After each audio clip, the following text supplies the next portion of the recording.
હવે આ છે તો હનુમાન ચાલીસા, અને એમાં તો રઘુવર શું છે? રઘુ એટલે ભગવાન રામ, એનો વંશ કે છે.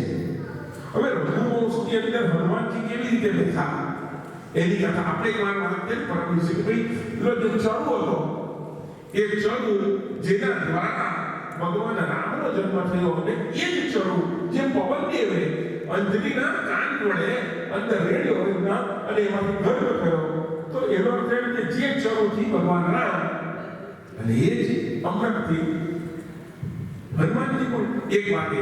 બીજું, હનુમાનજીએ શુદ્ધ કહ્યું છે, શુદ્ધ. આ રામ ભગવાને હનુમાનજીને શુદ્ધ એટલે કે પુત્ર તરીકે ઓળખ્યા છે. અને સીતા માતાએ પણ શુદ્ધ કહ્યું છે, સીતા માતાએ પણ હનુમાનજીને પુત્ર તરીકે કહ્યું છે. અને એટલા માટે થઈને અને પાછું ભગવાને તો પોતાના ફેમિલીમાં લીધું, તું પ્રિય ભરત સબ ભાઈ, અને એટલા માટે થઈને આ પરિવારના છીએ. અને એટલા માટે બંધુ રઘુબર વિમલ જસ જો દાયક ફલ ચારી. ચાર ફળ, ચાર ફળ જો દાયક ફલ ચારી લખ્યું છે ને, આ ચાર ફળ કયા? ધર્મ, અર્થ, કામ અને મોક્ષ. આ ચાર પુરુષાર્થ. આખું જગત આ ચાર જે જ્ઞાની છે એ લોકો ચાર પુરુષાર્થને પ્રાપ્ત કરવા માટે આખું જીવન ઘસી કાઢે. ધર્મ, અર્થ, કામ અને મોક્ષ. કર્દમ ઋષિ જ્યારે શ્રીમદ ભાગવત કર્દમ ઋષિ જ્યારે તપ કરતા હતા તો ભગવાન નારાયણ પ્રગટ થયા. નારાયણ ભગવાને પૂછ્યું કર્દમ ઋષિને, તમે શેની માટે તપ કરો છો? તો કે મારે લગ્ન કરવા છે.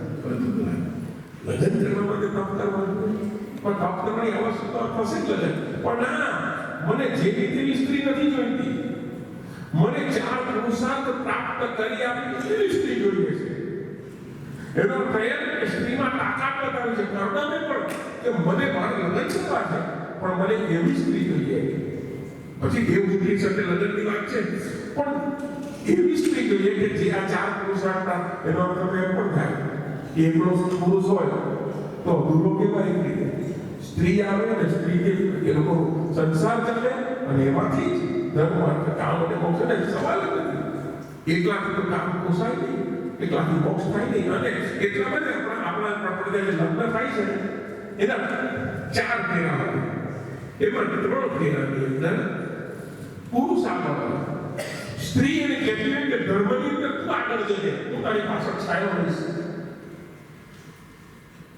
અર્થ એટલે કમાવાનું, એમાં તું પણ આગળ રહેજે, એમાં પણ થઈ ગયું. કામ એટલે સંસારને વિસ્તાર કરવાનું કામ, એમાં પણ તું આગળ રહેજે. પણ ચોથો ફેરો મોક્ષની વાત આવી ત્યારે ચોથા ફેરામાં સ્ત્રી આગળ એટલા માટે આવે છે કે મોક્ષ દાયિની છે એમ જોવા જઈએ તો. અને એટલા માટે એક સતી સાવિત્રી જે યમના દૂત પાસેથી, યમરાજા પાસેથી પણ પોતાના પતિને લઈને આવે છે. આ સ્ત્રીની તાકાત છે. બાપ જલારામ વીરપુર, હું ઘણીવાર મારી કથામાં કહું કે વીરપુરમાં રહેલા જલારામ બાપા છે, આજની તારીખમાં જે સદાવ્રત ચાલી રહ્યું છે એ જલારામ બાપાનાથી નહીં યાર. માનજો જ્યાં સુધી હું ભણ્યો છું ત્યાં સુધી કહું નથી, મેં વાંચ્યું છે ત્યાં સુધી, હું સમજ્યો છું ત્યાં સુધી. જ્યારે જલારામ બાપા પોતાની પત્નીને વીરબાઈને લઈને જાય છે ત્યારે ભગવાન આવ્યા છે. ત્યારે ભગવાન કહ્યું કે તેરી ઓર્ડર તો મેરી સેવા में दे दो. અને જલારામ બાપાએ માન્યું અને વીરબાઈએ પણ મંજૂરી આપી અને જાય છે. પછી પાટણની અંદર ઉભા અને જલારામ બાપાએ વાત કરી કે વીરબાઈએ વાત કરી ભગવાનને સાધુ રૂપે આવેલા ભગવાનને એને કહ્યું કે એક કામ કરો, મને મારા પતિની સાથે 1 મિનિટ વાત કરી આપો, પછી હું તમારી સાથે તમે જ્યાં કહેશો ત્યાં આવીશ. આવે છે આવીને જલારામ બાપાને વીરબાઈએ કહ્યું કે દેવ, આજ દિન સુધીમાં મેં તમારી બધી જ વાત માની છે, પણ હવે પછી હું જે વાત કરું છું મારી વાત તમારે સાંભળવાની. જલારામ બાપાએ કહ્યું, દેવી એવી તો શું વાત છે કે જેનાથી તારે પાછું આવવું પડ્યું?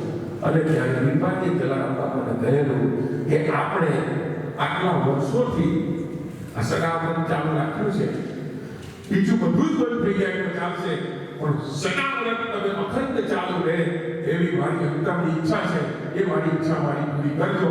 અને જલારામ બાપાએ ત્યારે મીરાબાઈને આશીર્વાદ પણ આપ્યા હતા. પોતાની પાસેનું સર્વસ્વ જે હતું એ આશીર્વાદ સ્વરૂપ પોતાની પત્નીને, ધર્મપત્નીને આપીને કહ્યું હતું, તું કહેશે ને એ જ થશે.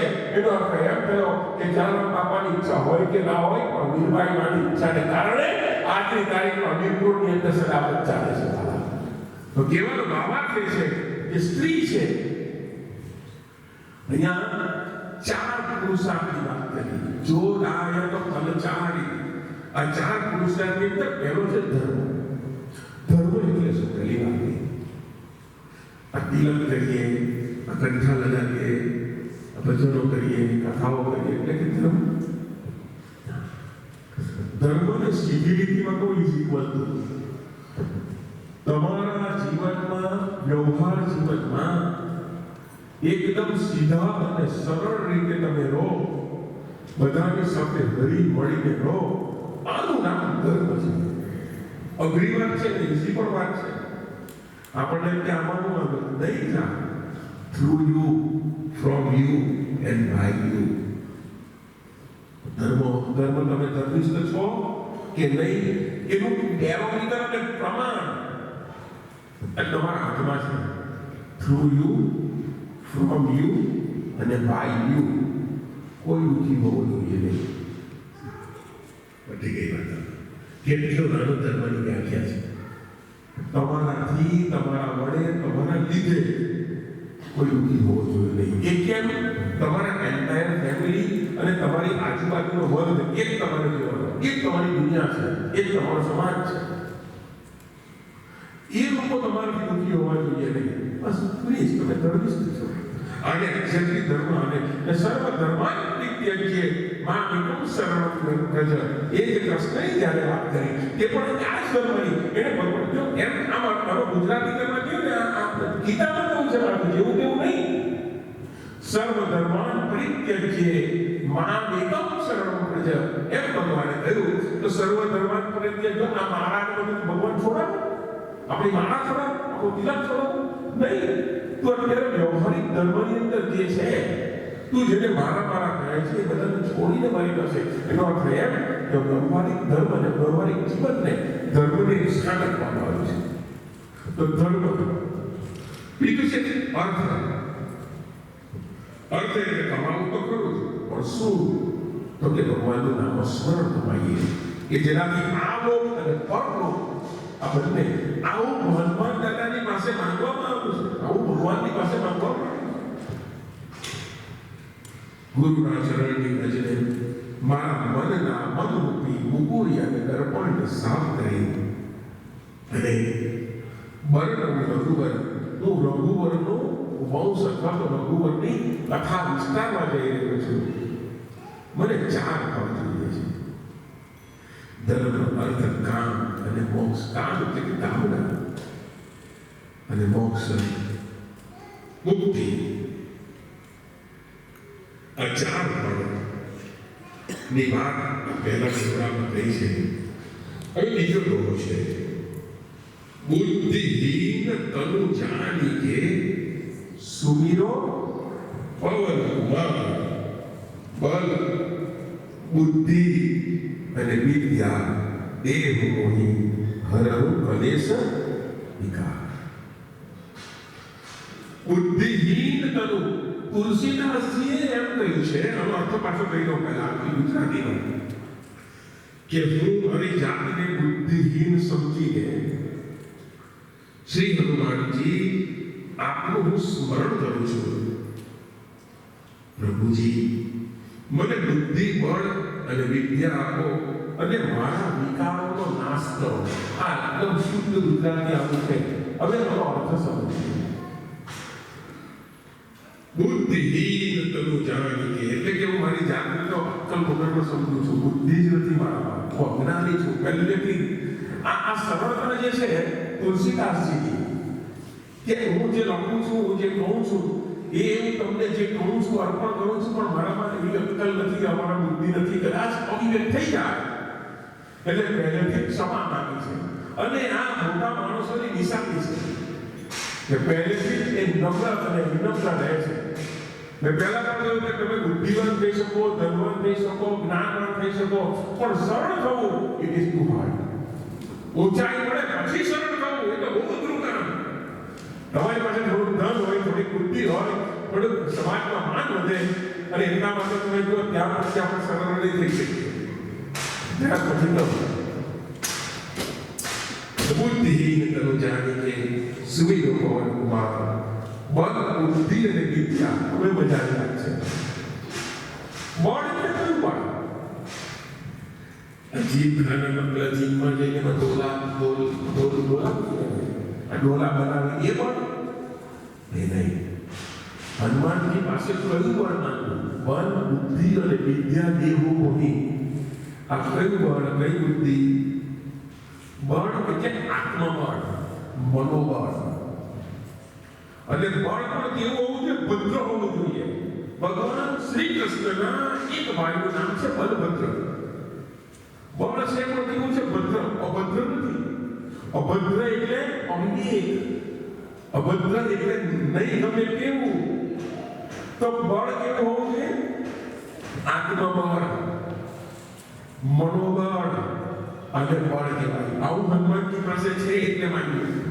આપનું જે છે એ બધું હનુમાનજી એની પાસે છે. તમારી પાસે હું એ કહેવા આવું ને કે તમારી પાસે જે છે, તમારી પાસે કંઈ નહીં હોય તો કે તમારી પાસે લેવા નહીં આવી શકું. એનો અર્થ એમ કે તુલસીદાસજીને ખબર છે કે હનુમાનજી પાસે આટલું છે એટલે એ મને આપો. બળ, મનોબળ. આપણી શક્તિ જે છે, ભગવાને આપેલી આપણી શક્તિ એ આતંકવાદી વૃત્તિ નહીં કરે. બળ આપે પણ એ આતંકવાદી નહીં બને, પણ એ ભદ્ર થાય, સમાજના કલ્યાણમાં કામ લાગે અથવા તો આત્મ કલ્યાણમાં કામ લાગે. એને બુદ્ધિ કહેવામાં આવે છે, બળ કહેવામાં આવે. અને બળ ભગવાનની પાસે માંગ્યું. પછી બુદ્ધિ. કેવી બુદ્ધિ?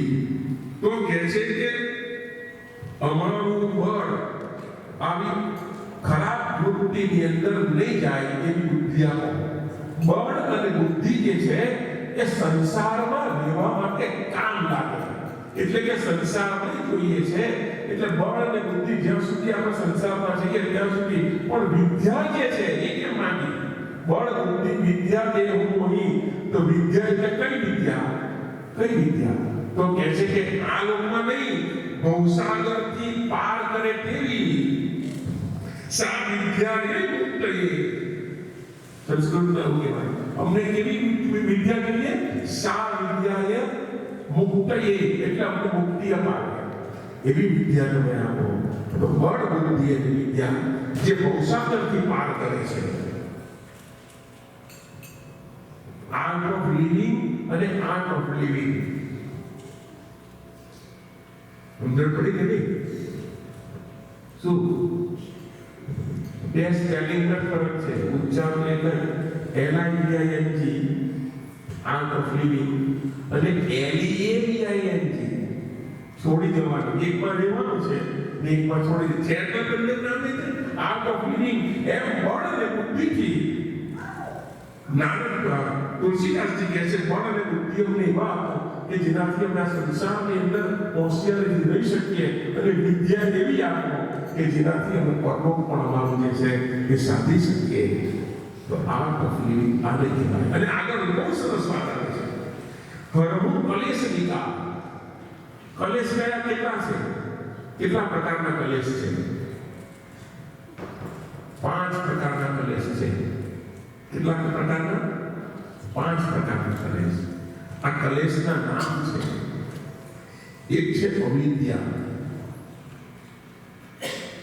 બીજીનું નામ છે અસ્મિતા, ત્રીજીનું નામ છે રાગ, ચોથીનું નામ છે દ્વેષ અને પાંચમાનું નામ છે અભિનિવેશ. આ 5 પ્રકારના કલેશ આપણા બધામાં હોય, ઓછા વધતા પ્રમાણમાં. અવિદ્યા એટલે શું? ચાલો પાછું અહીંયાથી શરૂ કરીએ. આ 5 કલેશ ભગવાનની પાસે કહ્યું ને, હરહુ કલેશ વિકાર. તો કલેશ શું છે? વિકાર તો બાકી છે, ઉભા છે, ઉભરેલું હોય. હજુ કલેશ પર જઈએ આપણે. તો કલેશ કયા? 5 પ્રકારના કલેશ. આપણે તો એમને ઘરમાં ઝઘડો થાય એટલે ક્લેશ કહેવાય. આપણે એટલે ઘરમાં બહુ હલકાશ છે, બહુ ક્લેશ છે, એ નહીં. આ તો આધ્યાત્મિક વાત છે. આ બધી થોડી અઘરી પડે તમને, પણ સમજો તો બહુ મજાની વાત છે. તો એક અવિદ્યા એ શું છે? સંસારની એકુ ચીજ આપણી નથી. સાંભળો, સંસારની એકુ ચીજ આ વસ્તુ આપણી નથી. એકુ વ્યક્તિ આપણો નથી. એકે માણસ આપણો નથી. કોઈ પરિવાર આપણો નથી. તે છતાં એને આપણો માનવો એના અવિદ્યા. કઈ નથી આપણું છે તે. કોઈ 10 વર્ષ, કોઈ 20 વર્ષ, કોઈ 30 રામ ભગત લખ્યું છે. 1 2 3 4 5 50 સૌ વેદીલા ખાવાના. 1